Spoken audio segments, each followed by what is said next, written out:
Bom, quais os documentos que eu preciso ter para me mudar para Portugal? Ainda no Brasil, porque sim, tem documentos que você vai ter que tirar aqui no Brasil e tem documentos que você vai tirar em Portugal. Então vamos lá. Primeiro, passaporte. Se você está mudando, está viajando para um outro país, você tem que ter um passaporte, certo? O visto ou a nacionalidade, ou você pode ir como turista, pode. Vou falar um pouquinho depois sobre isso. O seguro viagem, por mais que as pessoas falem no grupo que não é obrigatório, é sim obrigatório. Ele é obrigatório para qualquer país da Europa, seja de turismo. Se você entrar no país, em Portugal, sempre que você sai do país, você passa pela imigração daquele país. Quando você entra num outro país, você vai passar pela imigração desse outro país. E na imigração, eles vão te pedir o seguro viagem. E ele não é substituído por nenhum outro documento, ok? Se você for levar o seu pet, gente, é 5 meses no mínimo para você efetuar esse processo. Eu fiz isso, tá? É 5 meses no mínimo. Se você não tiver nenhum problema, se o teste de sorologia do seu animal der legal, for ok, perfeito, você vai passar. Se der errado, você tem que esperar mais 3 meses. Você tem que deixar uma procuração de plenos poderes no Brasil, porque você vai estar num outro país. Vamos dizer que alguém precisa fazer, você precisa fazer eu preciso, sei lá, fechar uma conta do banco. Eu preciso um processo. Você não vai vir para o Brasil para fazer isso. Então você tem que fazer uma procuração e deixar essa procuração com alguém da sua confiança. Outra coisa, você tem que deixar documentos apostilados. Mas o que é apostila? É como se fosse uma autenticação, só que válida em Portugal. Então você tem que levar, aí vai depender, isso que eu falo, por isso é que a consultoria é muito importante, porque ela faz uma coisa personalizada para você. Aqui eu tô dando na geral, então você tem que levar certidão de nascimento, de casamento, certificados de escolaridade, histórico escolar, carteira de vacinação, o seguro saúde, que é o PTBR 13 ou PB4. Isso, as pessoas nos grupos confundem, falando que isso substitui o seguro viagem. Não, uma coisa é seguro viagem, é para garantir que a sua bagagem for extraviada.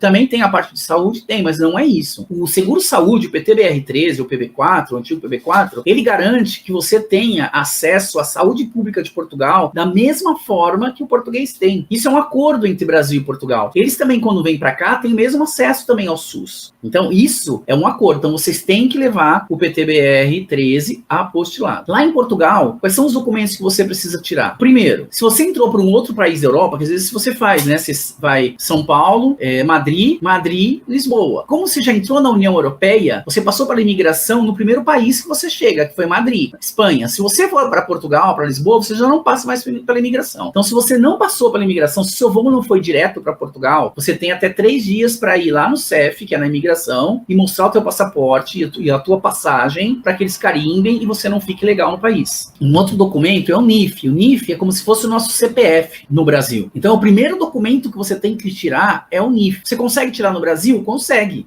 Nós temos advogados na nossa consultoria que eles tiram os documentos para você. Você consegue tirar o NIF já no Brasil, se você quiser. Só que se você vai para Portugal, você já conhece alguém em Portugal, para que pagar aqui no Brasil para fazer isso? Porque lá em Portugal, se você tem algum conhecido seu, ele pode assinar para você como seu representante fiscal em Portugal. E aí você não vai pagar nada. Outra coisa, a abertura de conta em banco. Você tem que ter uma conta aberta em Portugal, senão você não vai conseguir fazer nada em Portugal, nem conseguir emprego. Essa é a verdade, tá? Pode ser aberta no Brasil? Também pode ser aberta no Brasil. Você mesmo pode ir em São Paulo ou no Rio de Janeiro, tem o Banco Millennium, BCP, você pode marcar, liga lá, agenda e vai pessoalmente para abrir essa conta com N documentos, ou você contrata um advogado, como já falei, nós temos, e ele abre essa conta lá em Portugal para você. Se você quiser trabalhar como autônomo em Portugal, a grande maioria dos brasileiros vão para Portugal e trabalham como autônomo lá. Aí você tem que abrir atividade nas finanças de Portugal. É um documento como se fosse uma MEI aqui no Brasil, é como se fosse uma MEI lá em Portugal. Você abre essa atividade para que você possa ter os documentos prontos para solicitar uma manifestação de interesse de morada em Portugal. Comprovativo de morada. Você vai precisar comprovar que você mora em algum local em Portugal. Esse documento é muito importante para você tirar outros documentos. E o NIS, que é como se fosse o nosso INSS, onde você vai fazer todo o processo também da Seguridade Social. E por último ali, não é o último, penúltimo, é o número de utente. O número de utente é o número onde você vai adquirir o quê? Um médico de família com esse número. Você vai ser designada a um médico. Esse médico vai cuidar de você e da sua família. E por último, é o cartão de transportes. Depende de onde você morar. Mas se você mora em Lisboa, você tem um cartão de transporte que custa 40 euros. Você pode pegar todos os transportes que Lisboa tem, quantas vezes você quiser por dia, e você vai pagar 40 euros por mês, ok? E é na grande Lisboa, tá? Não é só em Lisboa.